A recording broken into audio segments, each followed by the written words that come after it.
गरीब रामू की जीत। प्रदेश में एक छोटा सा गांव था, सीतापुर। सीतापुर गांव बेहद खूबसूरत था। हर ओर हरियाली थी, खेतों में लहराती फसलें और पंछियों की चहचहाहट से गूंजता आसमान। लोग सच्चे, मेहनती और मिलनसार थे। गांव में रामू नाम का एक गरीब किसान अपने परिवार के साथ रहता था। रामू के पास थोड़ी सी जमीन थी, लेकिन वह जमीन भी अब कई सालों से बारिश न होने के कारण सूखी पड़ी थी। खेत की मिट्टी में दरारें थीं और घर के चूल्हे में भी कई बार कई दिनों तक आग नहीं जली थी। रामू की पत्नी गीता दिन भर बच्चों के लिए खाने का इंतजाम करती और रात को रामू को समझाती, भगवान पर भरोसा रखो रामू, कभी तो दिन बदलेगा। रामू अपने दोनों बेटों को देखता, छोटा मोहन और बड़ा किशन, और मन ही मन सोचता, इनके लिए कुछ करना है, चाहे जैसे भी हालात हों, मैं हार नहीं मानूंगा। गांव के बाकी किसान शहर पलायन कर चुके थे, लेकिन रामू ने फैसला लिया कि वह अपनी धरती को छोड़कर नहीं जाएगा। वह हर सुबह अपने खेत पर जाता, जमीन को उलटता, हल चलाता, लेकिन सूखी जमीन में कोई हरियाली नहीं उगती थी। एक दिन गांव में एक सरकारी अधिकारी आया और बताया कि सरकार की तरफ से ड्रिप इरिगेशन, बूंद बूंद सिंचाई योजना शुरू की गई है।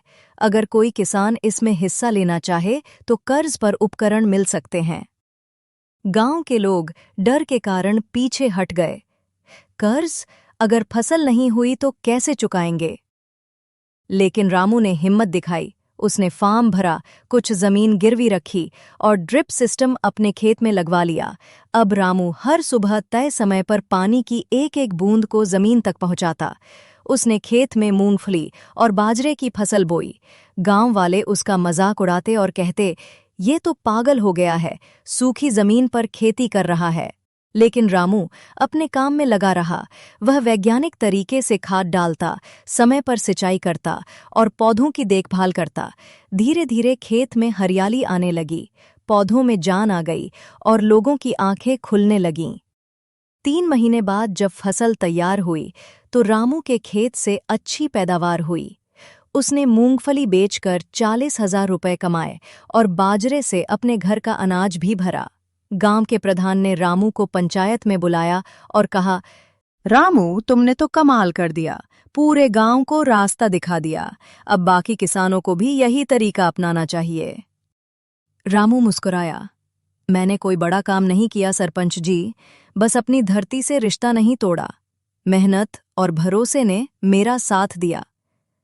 अब गांव के बाकी किसान भी प्रेरित होकर रामू से सीखने लगे। धीरे धीरे पूरे गांव ने ड्रिप सिस्टम अपनाया और सूखा गांव अब फिर से हरा भरा होने लगा। रामू ने फसल की कमाई से अपने दोनों बेटों को स्कूल में अच्छे कपड़े और किताबें दिलाईं। मोहन की पढ़ाई में रुचि थी और किशन खेती में हाथ बटाना चाहता था।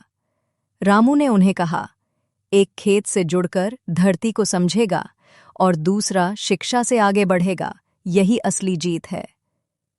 कुछ सालों में मोहन ने एग्रीकल्चर में डिग्री ली और गांव में एक छोटा सा कृषि विज्ञान केंद्र खोल दिया। किशन अब पिता के साथ मिलकर आधुनिक खेती करता। एक दिन जिले के डीएम ने गांव में आकर रामू को श्रेष्ठ किसान पुरस्कार से नवाजा।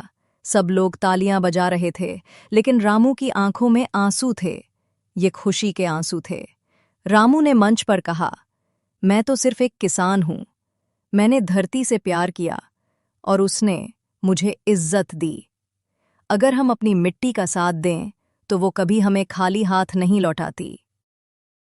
सीख: मेहनत और उम्मीद कभी जाया नहीं जाती। तकनीक और परंपरा का संतुलन जीवन में सफलता ला सकता है। शिक्षा और कृषि दोनों मिलकर ग्रामीण भारत का भविष्य बना सकते हैं। जमीन से जुड़ाव, आत्मसम्मान और हिम्मत, यही असली किसान की पहचान है। ऐसे ही हमारी और वीडियोस देखने के लिए अभी चैनल को सब्सक्राइब कीजिए और साथ ही बेल आइकन को भी दबाइए।